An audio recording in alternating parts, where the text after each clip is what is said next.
اچھا ارشد، یہ فرمائیے کہ جو بنیادی اصول آپ کے شعبے کا ہے، جو ہم نے پڑھا ہے، آپ تو چونکہ ماہر ہیں اس شعبے کی، آپ فرمائیے گا اگر correct me if I am wrong, کہ بھئی لہجہ جو ہے وہ میکسیمم سپاٹ ہونا چاہیے، اس میں کسی قسم کا ایکسپریشن، خاص طور پہ اگر آپ سیاسی نوعیت کی خبر پڑھ رہے ہیں تو لازم بات ہے کسی کی اس کے اوپر رائے مختلف ہے، کسی کا اختلاف ہے، کسی کا، تو آپ کے جذبات اور آپ کے جو احساسات ہیں اور آپ کی جو وابستگی ہے کسی بھی حوالے سے وہ نہیں آنی چاہیے. البتہ اسی طرح سے دکھ کی خبر بھی اگر آپ پڑھ رہے ہیں تو بہت اس میں آپ اپنے آپ کو کمپوز رہ کے آپ پڑھیں گے، آپ صرف خبر نشر کریں گے نا ایک. تو عام زندگی میں بھی پھر اتنا ہی گفتگو کرتے ہوئے آپ لوگ، پرانی جو نسل تھی، اب تو آپ کو پتہ ہے اتنا بھرپور ایکسپریشن ہوتا ہے، وہ بہت ہی یعنی کہ غیر جذباتی ہو کے گفتگو کرتی تھی. عام زندگی میں ایسے نہیں ہوتے تھے آپ؟ نہیں، جذباتی ہوتی ہیں. جیسے اب میں نے ورلڈ کپ کی خبریں پڑھی تھیں، جب ورلڈ کپ جیتا تھا پاکستان نے تو خبرنامہ 9 بجے کا میں نے پڑھا تھا، اور مجھے یاد ہے کہ مطلب وہ ایکسائٹمنٹ میرے اندر اتنی ابل رہی تھی کہ جب وہ ٹرافی لے کے گراؤنڈ میں بھاگ رہے تھے سب چاروں طرف، تو میرا دل چاہ رہا تھا کاش میں بھی ان کے ساتھ ہوتی اور بھاگنا شروع ہو جاتی. تو اس لمحے بھی وہی فیلنگ تھی، چہرے پہ مسکراہٹ تھی، ہلکا سا سانس بھی پھول جاتا ہے. کوئی بڑی شخصیت جو ہو، جیسے بے نظیر بھٹو صاحبہ کی شہادت ہوئی، ضیاء الحق صاحب کا جہاز کریش ہوا، اور بہت سارے واقعات ایسے ہوتے ہیں، تو اس میں انسان ظاہر ہے، لیکن یہ ہے کہ آپ اس کا حصہ نہیں بن جاتے. آپ کا کام صرف دوسرے کو اطلاع دینا ہے. اطلاع بھی اس طرح دینا ہے کہ دوسرے کسی پینک میں نہ چلے جائیں، وہ بھی آپ ہی کی طرح کمپوزڈ رہیں. یہ بڑی اہم بات کی آپ نے. ہاں، یہ اس کا بڑا اہم وہ ہے، کیونکہ جب آپ خبر نشر کر رہے ہیں اور کروڑوں لوگ اسے دیکھ رہے ہیں، ان میں سے کافی پرسنٹیج ایسی ہو سکتی ہے کہ اگر آپ اسے اپنے جذبات بھی اس میں ڈال دیں گے تو پتہ نہیں وہ اسے کس طرح سے لیں گے. بریکنگ نیوز تو آج کل ہر خبر بریکنگ نیوز بن گئی ہے، اور پہلے تو یہ ہوتا تھا کہ ایک خاص سگنیچر ٹیون ہوتی تھی بریکنگ نیوز کی، اور وہ آپ گھر کے کسی بھی حصے میں ہوں، آپ سن لیں تو مہینوں میں کبھی آتی تھی، کبھی تو سالوں میں ہی ایک دفعہ میں آتی تھی بریکنگ نیوز. کا معیار ہی کچھ اور تھا، تو لوگ اکٹھے ہو جاتے تھے وہ میوزک سن کے کہ یہ کوئی خاص چیز ہو گئی ہے. لیکن اب تو میرا خیال ہے دن میں 20-20 دفعہ بریکنگ نیوز آتی ہیں. بعض اوقات تو بریکنگ نیوز سے پہلے شوکت علی صاحب کے گانے لگا کرتے تھے. بالکل.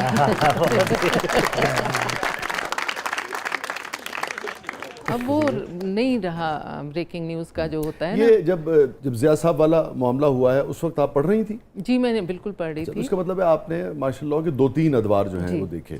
میں آئی ہی اس وقت تھی جب ضیاء الحق صاحب کی حکومت تھی، تب میں اس فیلڈ میں آئی تھی.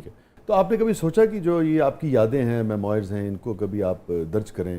خاص طور پہ یہ جو پولیٹیکل ادوار رہے اس میں پاکستان ٹیلی ویژن کا تو بڑا آپ کو پتہ اہم رول رہا. جی بالکل، اسی کے ذریعے ساری خبر جاتی تھی ملک تک، اور اسی کو کنٹرول کیا جاتا تھا سب سے. جی بالکل بالکل. سب سے پہلے پاکستان ٹیلی ویژن اور ریڈیو پاکستان جو ہیں انہی کو ایون ہو سکتا ہے، میرا خیال ہے کہ بہت ساری چیزیں تو آپ کو یوں بھی پتہ ہوں گی کہ کون سا کٹ لگا، کون سا ویڈیو نشر ہوا، کون سا روکا گیا، کون سی اطلاع کہاں سے آئی. ہوتا ہے ظاہر ہے. ایک دفعہ وہ مجھے اب کچھ سن وغیرہ بھی یاد نہیں، نواز شریف صاحب اور غلام اسحاق خان صاحب کا تھا، تو اختلاف ہو گیا تھا، تو نواز شریف صاحب نے استعفیٰ دے دیا تھا. پہلے انہوں نے دیا تھا، اور دونوں کی تقریر ہونی تھی، اور ہم یہی سن رہے تھے کہ پتہ نہیں پہلے کس کی ہوگی، اور دونوں ہی شاید چاہ رہے تھے کہ میں بعد میں کروں. تو اس دن میری ملاقات بھی ہوئی تھی نواز شریف صاحب سے.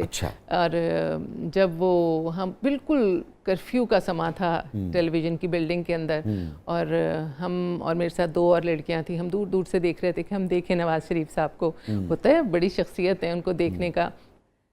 تو وہ اچانک ہی دروازہ کھلا دور سے، اور وہ ایک لوگوں کا جب میں غفیر نکلا کمرے سے، جی ایم کے کمرے سے، وہ پریویو کرتے ہیں اپنی اس کو، تو وہ دیکھ رہے ہوں گے اپنی تقریر، لوگ جو ہوں گے. جی، تو وہ نکلے اور ہم تو ظاہر ہے کمر کر کے ان کی طرف تیز میک اپ روم کی طرف چلنے لگے. تو پیچھے سے آواز آئی، میڈم میڈم. تو ہم نے تھوڑی دیر بعد پہلے تو شک ہی رہا، پھر جب مڑ کے دیکھا تو وہ سارا گروپ ہماری طرف چلا آ رہا تھا. اب بس وہ مرتے کیا نہ کرتے والی بات ہے، ہم رک گئے چپ کر کے، اور پھر وہ ہمارے قریب آئے تو انہوں نے سلام کیا نواز شریف صاحب نے. ان کا وعلیکم السلام. ان کا مجھے آپ کو دیکھنے کا بہت، آپ سے ملنے کا بہت شوق تھا، اور آنکھیں میری زمین پر تھیں، اور تازہ استعفیٰ دیا. لیکن میں نے ان کو بہت حوصلے میں دیکھا. ان کے چہرے پہ اسمائل تھی، اور انہوں نے کہا کہ میں نے کہا لیکن مجھے اس وقت دیکھنے کی خواہش نہیں تھی. اب اس سے بھی کوئی یہ فرض نہ کر لے کہ میری وابستگی تھی, لیکن ایک مشکل وقت تو تھا نا. اور انہوں نے کہا کوئی وقت اچھا برا نہیں ہوتا, اچھا وقت بھی آئے گا. اور ارد گرد جو لوگ تھے اس قدر رو رہے تھے, ان کے رونے کی آوازیں آ رہی تھیں مجھے. بہرحال تو اگلے دن بڑی اخباروں میں خبریں لگی ہوئی تھیں, تو میری ان سے ملاقات تھی. اس طرح ڈاکٹر قدیر خان سے ملاقات ہوئی, ان سے تو یہ بڑی اہم آپ گفتگو کر رہی ہیں. اگر آپ مجھے اجازت دیں تو بریک سے واپس آ کر یہیں سے کنٹینیو کرتے ہیں. آپ کے پاس تو ایک تاریخ ہے پاکستان ٹیلی ویژن کے حوالے سے, بڑی بات, تو میرے خیال میں لوگ بھی زیادہ سے زیادہ آپ کو سننا چاہیں گے. کہیں نہیں جائے گا ناظرین, چھوٹے سے وقفے کے بعد واپس آتے ہیں بے شمار سیاسی اور سماجی یادوں کے ساتھ اور ایک عہد کی یادوں کے ساتھ. خود ایک عہد جو ہے وہ ہمارے ساتھ موجود ہے, ہمارے ساتھ موجود ہے محترمہ عشرت فاطمہ صاحبہ. کہیں نہیں جائیے گا, آپ دیکھ رہے ہیں زبردست. چھوٹے سے وقفے کے بعد. اچھا شاہ جی, آپ ایک دفعہ نا کلاتھ ہاؤس گئے, وہ کدے پرے منہ کر کے نا دکان تے کپڑے کپڑے سیٹ کر رہے سی. آپ نے پچھوں آواز دیتی کہ 3 سوٹ لی لین کے بھی نکالنا. اچھا, وہ اچانک آواز سن کے گھبرا گیا. انہیں کہا پی ٹی وی والی آواز کتوں آئی ہے, کتے مارشل لا تو نہیں لگ گیا.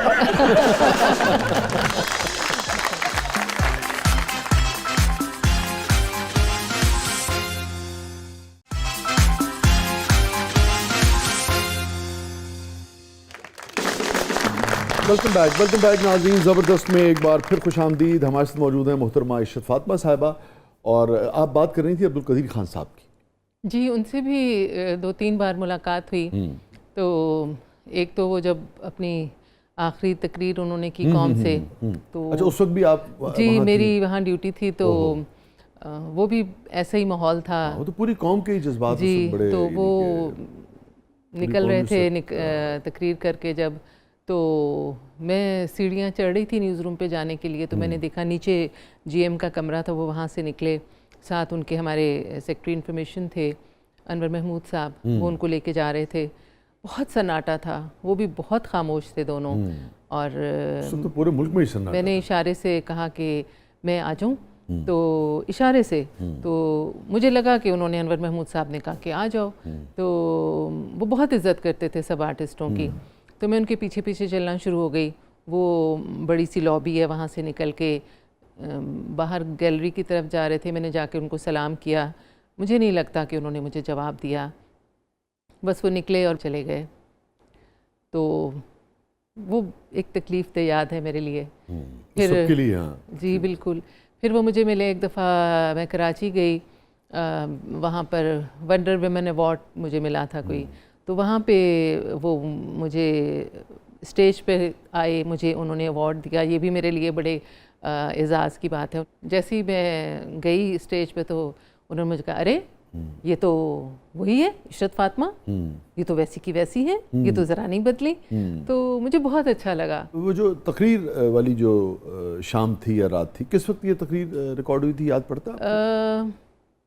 شام کا وقت تھا. شام کا. کوئی آپ کو خاص ایکسپریشن ان کا, کوئی خاص جملہ یاد آتا ہو؟ نہیں, وہ بالکل خاموش تھے.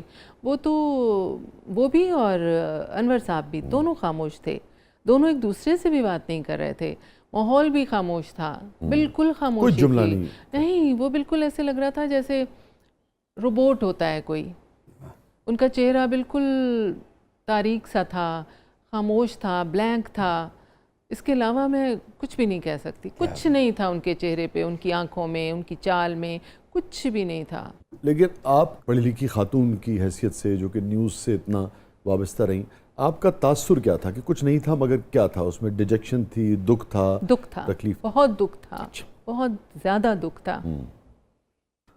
مطلب اتنا زیادہ کہ میں آج بھی اس بات کو کبھی یاد کرتی ہوں. میں نے اپنی ویڈیو بھی بنائی ہے, اور میں نے اس میں بولا کہ میں پوری قوم کی طرف سے بہت معذرت چاہتی ہوں, لیکن مجھے آج بھی محسوس ہوتا ہے کہ وہ بہت تکلیف میں تھے, وہ بہت دکھ میں تھے. تو اور آپ کی یادوں میں سے کوئی ایسی چیز جو آپ سمجھتی ہیں کہ لوگوں تک پہنچنی چاہیے, جو تاریخ کا حصہ ہے؟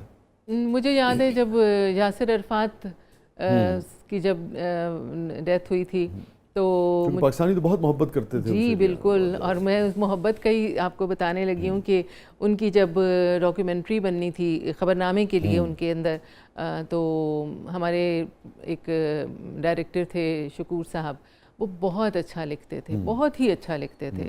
ان کی خبر ایسی بنی ہوئی ہوتی تھی کہ جیسے پانی بہہ رہا ہے، واہ مطلب اچھے سے برے سے برا بندہ بھی نا اس کو پڑھے تو روانی ایک ہوتی تھی. کیا اچھا ایکسپریشن یوز کیا، بہت اچھے الفاظ. تو وہ انہوں نے بنائی، اور مجھے پتہ چلا کہ وہ ایک میل نیوز ریڈر کو ڈھونڈ رہے تھے کہ وہ نہیں مل رہا، اس سے پڑھوانی ہے. اور میں بہت شرمندہ ہو رہی تھی اندر ہی اندر نا کہ یہ مجھے کیوں نہیں کہہ رہے کہ تم پڑھو اس کو نا. تو بہرحال وہ قسمت میری ہی تھی، وہ صاحب نہیں ملے، اور انہوں نے کہا اچھا عشرت فاطمہ کو بلاؤ. خالد حمید تھے؟ نہیں، خالد تو جا چکے تھے اس زمانے میں. خالد جا چکے تھے جی. مسرور کاظمی صاحب تھے. تو ویسے بھی ان لوگوں کو نا، یہ شکایتاً کہہ رہی ہوں، اکثر ہوتا ہے کہ میل کی آواز ہو نا، تو پتہ نہیں عورت کی آواز میں کوئی دکھ کی خبر یا کوئی بڑا کوئی کام ہو. جب پریزیڈنٹ یا پرائم منسٹر نے آنا ہوتا ہے نا، تو جب وہ اناؤنسمنٹ ہوتی تھی کہ اب مجھے وہ یاد نہیں، جس کا بڑی وہ شیروانی میں بیٹھ کے وہ کہتے تھے پاکستان کے مطلب صدر پاکستان خطاب فرمائیں گے، تو بڑی خواہش رہی مگر قسمت میں نہیں تھا وہ اناؤنسمنٹ.